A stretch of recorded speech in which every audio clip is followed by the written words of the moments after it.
Warm greetings to you all. I'm Malti, working as lecturer in English in Concord College of Technology. Today, we are going to discuss the topic Concord.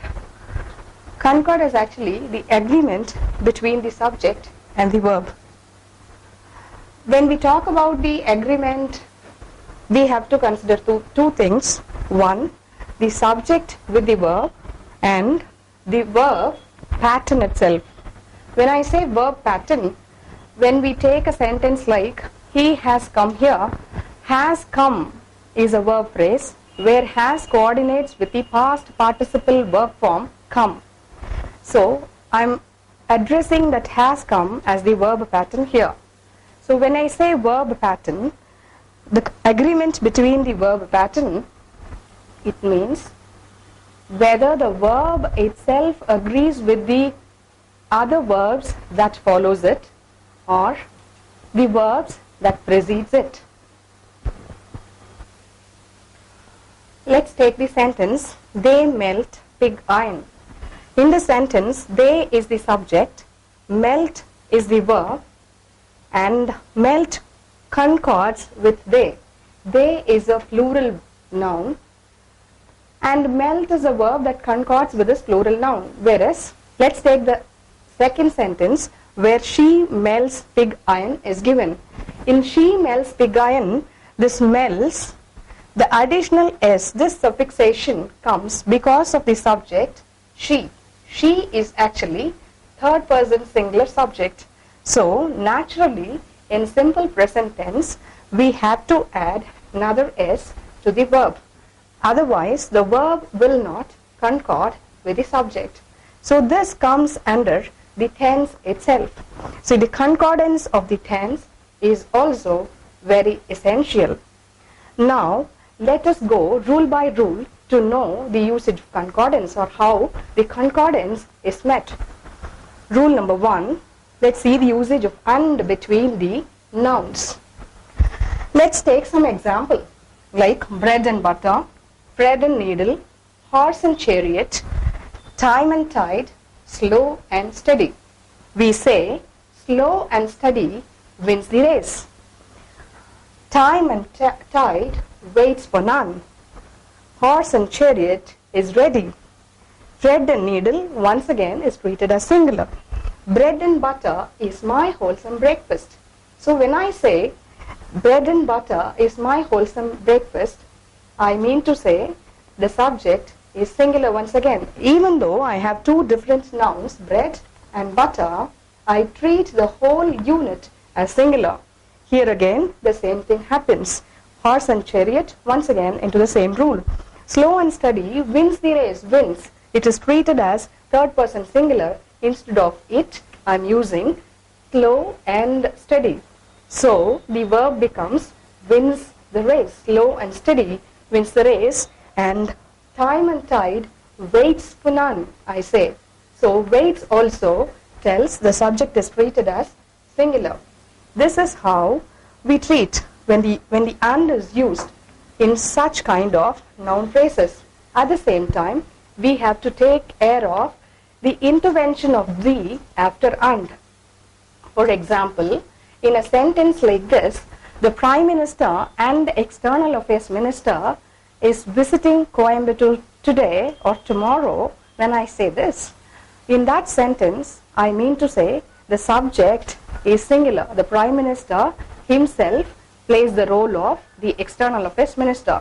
Suppose I say the Prime Minister and the External Affairs Minister, the Prime Minister becomes a different person and the External Affairs Minister is a different minister who takes care of external affairs. So the subject here becomes plural. The Prime Minister and the External Affairs Minister are coming tomorrow. Even though I say tomorrow, here one thing we have to notice, it cannot be treated as future tense, because it's a planned activity. It has to be treated only in present tense. So the Prime Minister and the External Affairs Minister are coming tomorrow, and the Prime Minister and the External Affairs Minister is coming tomorrow. Now we come to rule number 2. Rule number 2 is usage of each and every. When we use these words, each and every, we have to be very careful of the verb form which we are going to use along with the subject. Each of you has to submit the assignment today itself. Usually the teachers tell the statement in most of the classes.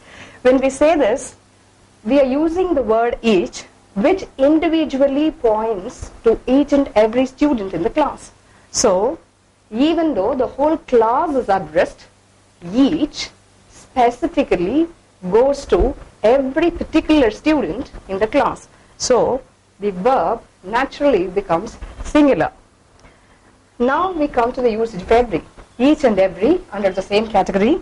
Every book in the library. You may have so many numbers of books in the library, but still we treat the book, every book in the library is torn.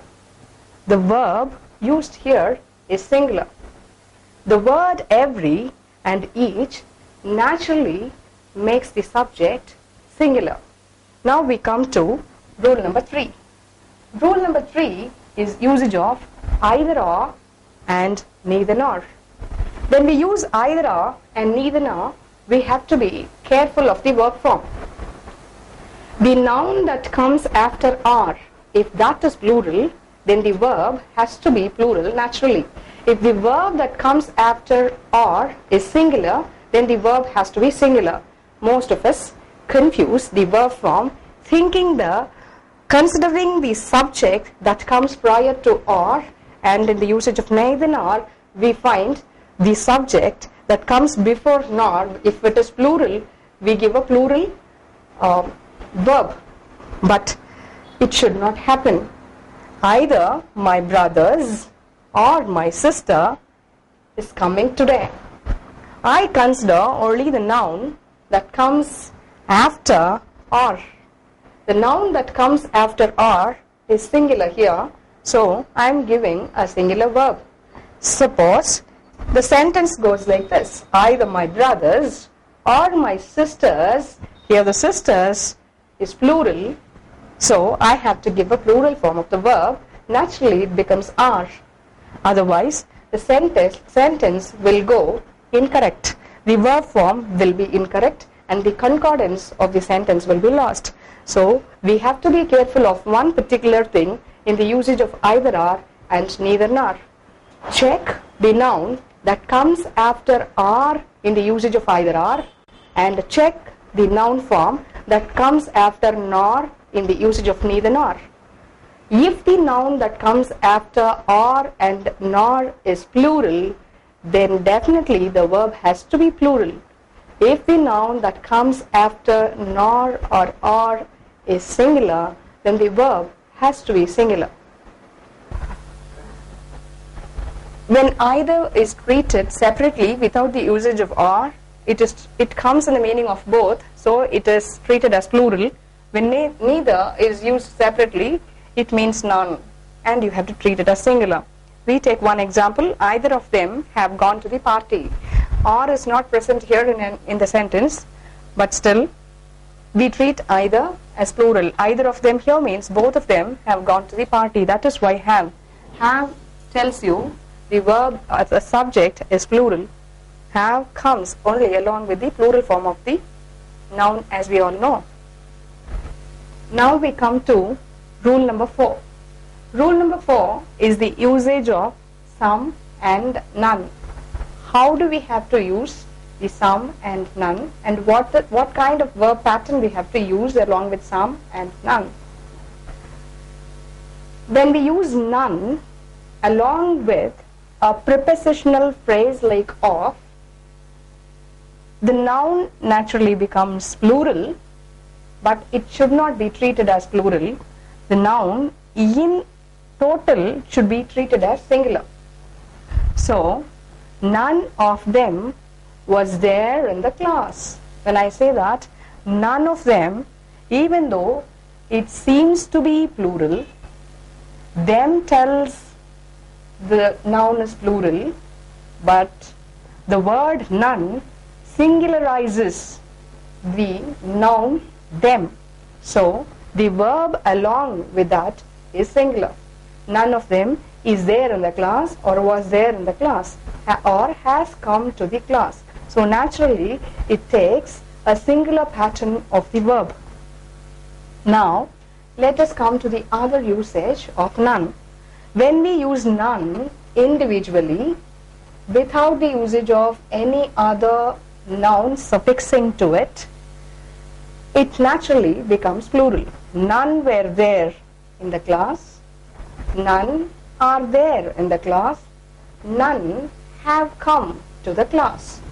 So none is treated as plural when it is treated individually. Now let us come to the usage of some. Some, when it is used with a countable noun, it is treated as plural. Some, when it is treated with uncountable noun, when it comes with uncountable noun, it is treated as singular. Some boys were there in the class. Here boys is a countable noun, so it naturally must be treated as plural. So it is treated as plural. The verb were certifies that. Some boys were there in the class. Some boys have come to the class. Some boys are there in the class. So whether it is present tense or past tense, irrespective of that, or perfect tense, irrespective of the tense, we have to follow only the plural pattern of the verb. Now let us come to the next example. Some water is available. When I say some water, water we cannot count water as we count boys. So it becomes uncountable. So this uncountable noun, when it joins with some, it takes a singular form of the verb. Some water is available. When I say some water is available, it comes into the second rule. Some plus uncountable noun is always treated as singular. So I am treating some water, the total noun phrase, as singular. Some sugar is available. Some water is available. So example for uncountable noun along with the some, it is treated as singular. Now we come to rule number 5. Rule number 5 is the usage of the phrase one of. When we use the phrase one of, we use it always along with the plural noun. One of my friends, one of my books, one of the flowers. So we always use the phrase one of with a plural form of the noun. This plural form of the noun always confuses the students. The students always doubt whether to use a singular verb or a plural verb because the noun is plural. Even though the noun is plural, one point we have to notice here. One of makes the plural noun singular. Even though you have many friends, you are particular about one friend who is good at piano, playing piano. So you have to use only a singular verb. You are generalizing a fact. At the same time, you are very specific and you trace a particular person in a group and you talk about that person.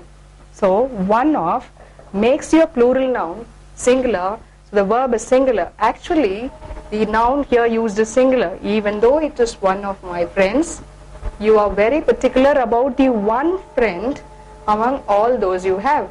So it is singular. I am using a singular verb. There is one more rule. When one of is used with a relative clause, or when I use one of like this, one of those thermometers. So I am using those thermometers. Here thermometers is plural, but those thermometers makes the subject itself plural. This is identified by the usage of the relative clause starting with that here. One of those thermometers that are not used for measuring the temperature of the human body. One of those thermometers that are not used for measuring the temperature of the human body. So what it means actually, I am not addressing a single thermometer, But here I am pointing out to those thermometer that are not used for measuring the temperature of the human body. The concept is actually plural, so I am using a plural verb here. How it is made plural? By the usage of the relative clause. Now we come to rule number 6. It is the usage of the nouns that end with an S. Usually when there is a suffix S with a noun, we consider such nouns as plural. So we are stereotyped to use plural form of the verb along with the nouns that end with an S. Now let's see some of the nouns that end with an S. Politics, news, economics, United States. So when I say these nouns of course end with an S, but we cannot use these nouns as plural. They are singular. Even though I say United States, we have many states there, we have 50 states there, but still we are treating it as the name of the country, that's all. So it is treated as singular. So the noun that takes an end is at the end should be treated very carefully. Check whether it is name of a subject. Politics is name of a subject. News is always treated as singular. Economics is a subject that ends with S. Physics, we say it ends with an S. United States comprises tells you the noun is singular. United States comprises 50 states in it. When I say that, comprises tells, instead of it, I am using a subject, United States. So it is treated as singular. Politics is not my cup of tea. So when I say politics is not my cup of tea, I am very well using it as singular, evidently seen through the usage of is. So there are some nouns that end with S but still treated as singular. Be not confused by those nouns that end with an S. Check whether it is name of a subject or a country. We come to one more rule, the usage of number of. The usage of the phrase a number of along with a plural noun. Here the whole noun phrase is treated as plural. What we have to check is the usage of number of, whether it takes the article a or the. When the number of applications takes the article a, it seems to be singular. It is very confusing in fact, but I am particular about the applications that have been received. So it is a plural noun. The stress is on applications. A number of applications have been received. A number will never make the subject singular. Whereas we come to an exception. When we say the number of applications has come today or has come down this year, I stress the number. I am very specific about the number of applications. So when I am very specific about the number of applications, it is treated as singular. So I am using has with it. Now we'll work out some exercises so that whatever we have studied so far would be very easy for us to comprehend. Question 1. Either the manager or his subordinates to answer this. Here two options are given, have and has. Which option are we going to use? As we have studied already, either and are. The rule either are, we have to be very careful of the noun that comes after are. The noun that comes after are is plural, so it should take only plural form of the verb. So I have to select have. Either the manager or his subordinates have to answer this. It's a perfect tense sentence, so I'm using the plural of the perfect tense have here. Learning mathematical tables, two options are given, are and is essential. Learning mathematical tables, addition is along with table, but I don't mean the table, the structure, the wooden structure, whereas here it means the mathematical tables. It is treated as a wholesome unit. It is like the noun that has an additional s suffix, but it is treated as singular. Mathematical tables is essential. Each of the parts, the usage of each and every we have studied already.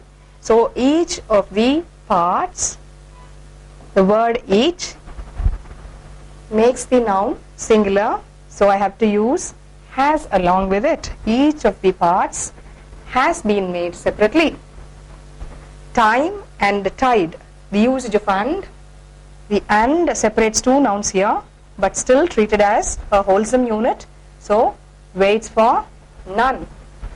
Suppose we have another sentence, Rahul and my brother are coming today, because the intervention of the possessive case my tells my brother is a different person and Rahul is a different person.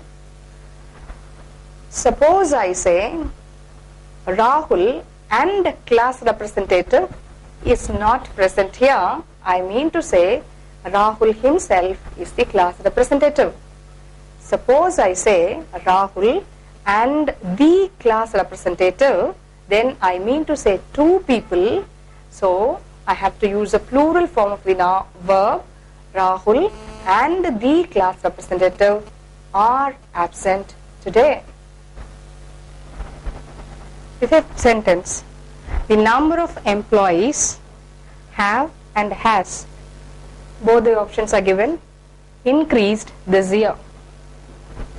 As we have seen already, the number of employees, so the stress is given on the number, not on the employees, so it is treated as singular, so naturally it takes has. The number of employees has increased this year. Suppose the sentence is like this, a number of employees have joined this year. There I stress the employees, so it becomes have. A number of employees have joined this year and the number of employees has increased this year. The difference is in one noun phrase employees is stressed, which is plural. In one noun phrase the number is stressed, so it becomes singular. So when it is the number it takes has, when it is a number it goes by the plural noun, and still it is treated as singular. Okay, now we come to the next example. Deepa is one of those HRs who are and is, both the options are given, successful. We have to check this rule, one of those HRs, those gives a clue. I'm talking about the productive HRs, the potential HRs. So even though I talk about Deepa alone, but still I address the HRs, it is plural. One of can be used both as singular also as plural. When I say Deepa is one of the successful HRs, Deepa is treated as singular. Deepa is singular, so the verb is singular. Deepa is one of the successful HRs. But here, Deepa is one of those HRs. So the HRs is plural and she is identified among those successful HRs. So the verb naturally is plural. Deepa is one of those HRs who are successful. Sentence number 7. A house along with its well-maintained garden dash for sale. Two options are given, is and are. We have to check whether it is singular or plural. House, I'm talking about only the house. But still, I give another importance to the well-maintained garden also. So whether it is singular or plural, a doubt arises.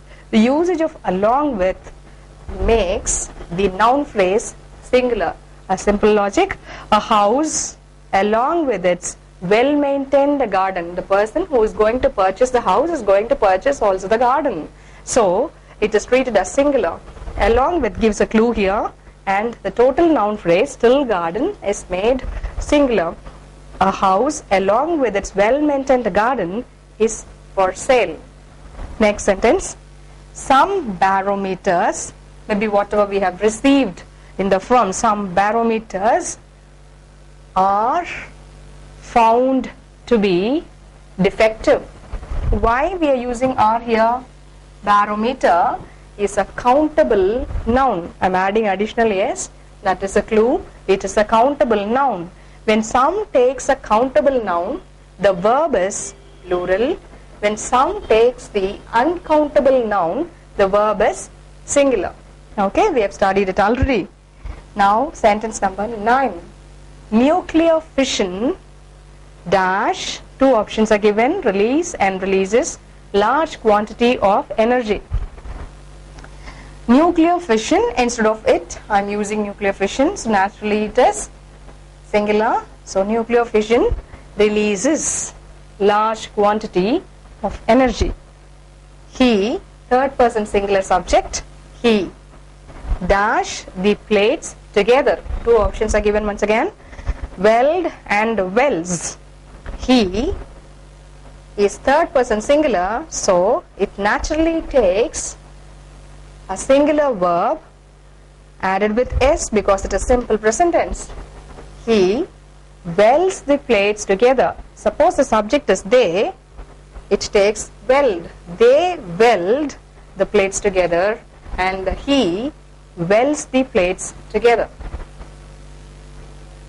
And with that we come to the end of the discussion of the topic Concord, and this topic would be very useful for doing the exercises, correction of errors, where we have to check the concordance of the subject and the verb and the concordance of the verb pattern itself.